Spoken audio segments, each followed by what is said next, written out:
This is the how to play video for Writer's Room Mini.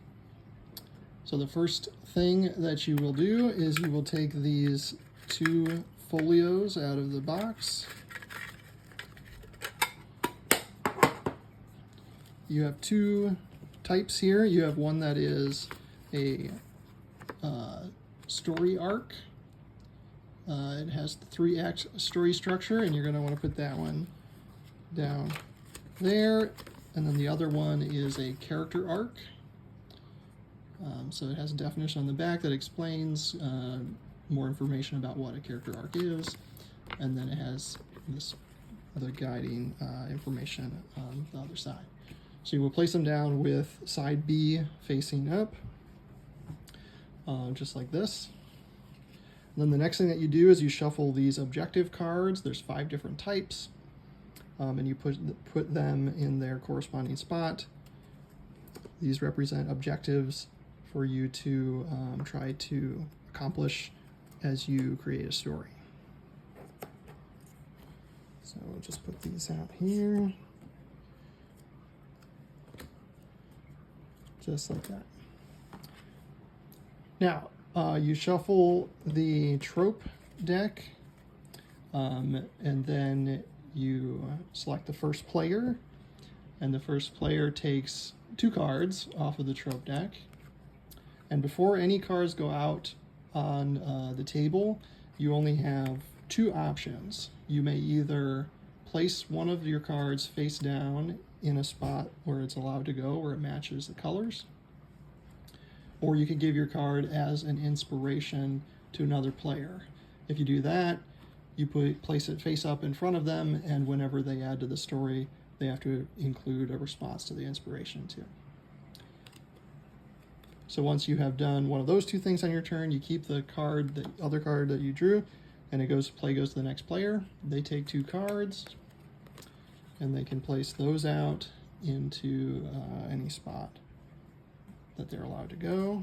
Put one out, and then you keep going. And then the next player puts a card in the location spot there.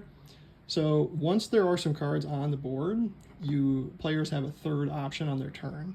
They still draw 2 cards like normal, but then they may start flipping cards over and adding to the story if they choose to on their turn. So what they would do is they would start with the next card in order, and the order goes from this spot to this spot, back to this spot, to this spot, here to here, and this spot to this spot.